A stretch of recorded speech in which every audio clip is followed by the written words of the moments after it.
So what are we going to go over for this? We're going to go over some of the past videos that may not have necessarily made it on either Flickster or Netflix reviews that I've done, but that I own, rather. Just going to pick them out at random, and I'm going to show them all to you first. Titanic. The Avengers.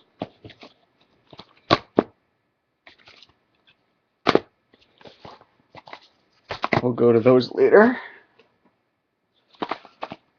Legend of the Guardians.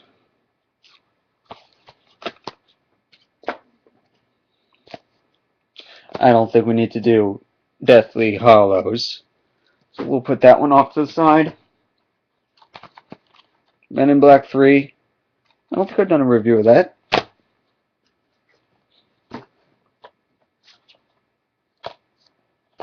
Curse of the Black Pearl. Do we really need to go back that far? Why not? Hunger Games. Not going to talk about that. Marley and Me, I'll talk about that. Another Harry Potter. What's this one? Part 1 of the Deathly Hallows. Not going to talk about that. Half-Blood Prince. Not going to talk about that. Breaking Dawn. Not going to talk about that. Already talked about Part 2. That's Part 1. I got Part 2 coming. Twilight. How to Train Your Dragons. Yeah, why not? We'll talk a little more about that. New Moon. And that's the 3D dragons, by the way. That's why it's unwrapped. Kung Fu Man 2. Yeah, we'll talk about that. And another Twilight. I'm actually going to start off, though, with my older DVDs. Movies that haven't been given ratings on either Flickstore or Netflix. Well, maybe they have on Netflix, but I've never talked about them before. This is a kids movie. Okay, I got this years ago. Spirit, Stallion of the Cimarron. Very good movie. I still watch it from time to time, only because I actually ride horses, so I know it's a cartoon and it is Disney, right? DreamWorks. No, it's DreamWorks. My bad. A DreamWorks movie. Yeah, well, one of the older ones, not like Kung Fu Panda. So it's actually got a really good plot to it. The horse is the main character of the movie. He is the main focus, and someone voices him. He doesn't actually speak, but he has like a voice.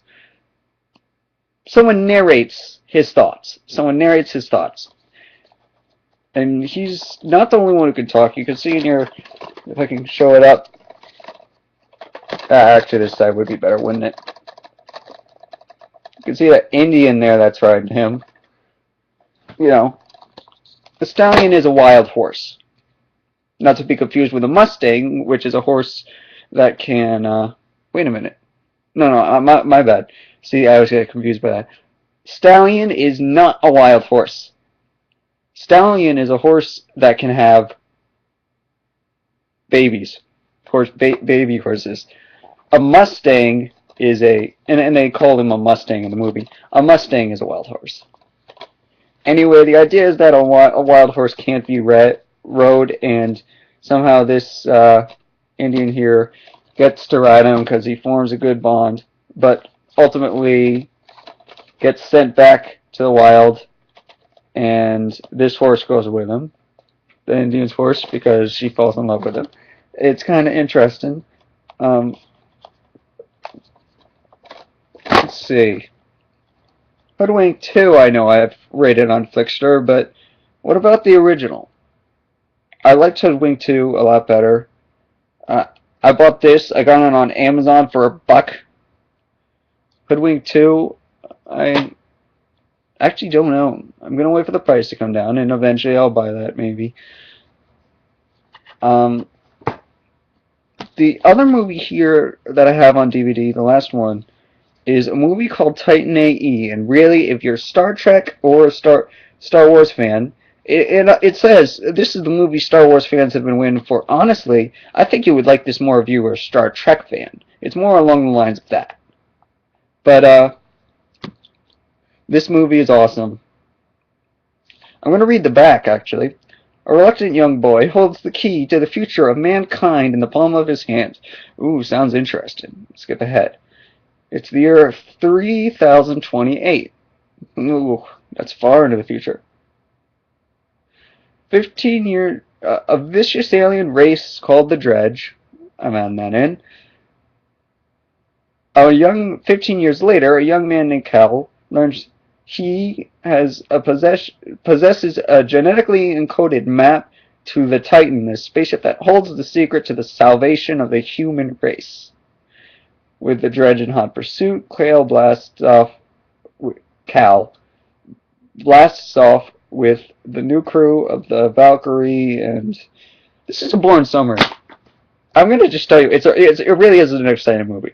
It's got great music choice. The album's great. I own the album. It was my first ever DVD to be owned. Seriously, my dad, not the first one I bought, first one I was ever given. We got cats and dogs as a family, and then this was mine. This was a second DVD to be purchased in our household. Cats and Dogs was first, then there's this one, all for our wonderful DVD player, which is actually still in the rec room at this house. Still used time to time, but we're all using Blu-ray players now. Alright, so what were the ones that I said I was going to talk about? Kung Fu Panda 2. Sorry, I'm supposed to flip them, and the first one I showed was actually Titanic, okay? I did rate this. I did rate this one on Flickster, but I'll talk a little more about it. Titanic, as I said, the 3D, it's not all that great. Maybe I should show the back. But Titanic is a fabulous movie. Kudos to James Cameron, and again, not quite as good as Inception, but a very good movie. The first movie I ever saw, I want to say Jack Dawson, but I mean Leonardo DiCaprio and Kate Winslet. I was all for Leo in that movie. It was good. It had its issues, but remember, I gave it a 10 out of 11, with Inception getting 11 out of 11. DreamWorks comes out with their new Kung Fu Panda 2. A lot of people say that this was better than the first one. Of course it was. I totally agree. I can't wait for the Kung Fu Panda 3, which is confirmed. Hopefully, I don't want to give spoilers away, but I'm gonna. So, hopefully we find out, because we find out at the end of this movie, his father is still alive. His real father, not his adoptive father. And I'm going to be interested to see if that shows up in the next Kung Fu Panda. If that's what it's going to be about, him finding his home and everything. The Avengers. Honestly, I'm kind of surprised I bought this. Maybe it was for the 3D. I haven't watched this yet, despite the fact that it's open. The only reason it's open is I need to get the digital copy before it expired, because digital copies do that. This was actually a very good movie, a lot better than I thought. It beat the Hulk big time. I was not a very big liker of the Hulk. I didn't like it because the plot was not developed. Thor was okay though, and the Iron Man have been good. I can't wait for Iron Man 3 in the hopes that it's better than Iron Man 2. Iron Man 1 was good. Iron Man 2 is okay, and Iron Man 3, it's supposed to be better. But putting them all together in this was really, really good. I couldn't believe it. After the mix I've seen. I mean, even the Hulk in here, he's the characters are developed in here. So that's why I like the movie so much. That's why I finally purchased one of these Marvel movies. That, and I have a 3D TV, so How to Train Your Dragon. Let's go back a little bit. This is I actually purchased this on Blu-ray already, but this is the 3D version. And don't do 2D to 3D conversion if there's a 3D one available, because the 3D will be much better on this copy. I've yet to watch it, but I guarantee you it'll be better on the 3D Blu-ray than it would be on a 2D Blu-ray converted from 2D to 3D on the TV. It's got to be. I mean, this was made for Blu-ray. I mean, this was made for 3D TVs, and the movie itself is just a absolutely great movie. They've already confirmed How to Train Your Dragons 2. There is currently a series running on Cartoon Network that was supposed to go on hiatus, but I checked, and tomorrow night they're resuming the episodes, so that's good. It's not going on hiatus after all. Not like Scooby-Doo and Mysteries Incorporated. Anyway, let's see, what else do we have here? Shiny Avengers cover. Man, I messed it up. So let's go back even further to Legends of the Guardians. A lot of people didn't like this movie, but let's see. Back then I would have given it a 10. Now that I think about it, 8 or 9. 8. 8 out of 11. 8 out of 11 because it's a really good movie, but apparently it doesn't stick to the book. I never read the book. I could care less. But apparently it doesn't really stick to the book. And there just wasn't enough support from fans to move into the sequels. That there were several books. It flopped like Aragon, I guess. I loved Aragon, but it flopped like that. I don't know why. So go complain to the people who don't think the movie should be like the book. Men in Black 3. Obviously, bought in 3D. Had to be. Men in Black 3, easily the best Men in Black movie so far. Okay? I can't believe the difference here. I can't believe the detail that went into the plot. The development is a good word of the characters. Just Josh Brolin. This is him, right? Yeah, the Josh Brolin guy who plays Young K.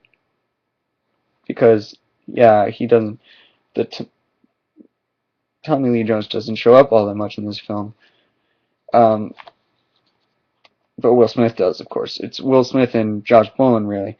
I recently reviewed Gangster Squad, and as I mentioned in there, he was in here. But in my opinion, Josh Brolin was a much better actor in here. He was just filling a better role. He really did act like the older K. So the movie did come together with the old Men in Blacks. And I don't want to give away too many spoilers, except if you've seen Men in Blacks 1 or 2, or both, you've got to see this one. If you haven't, then you don't really have to have seen the other two to see this one. It is somewhat disconnected, but you're better off seeing the other two first.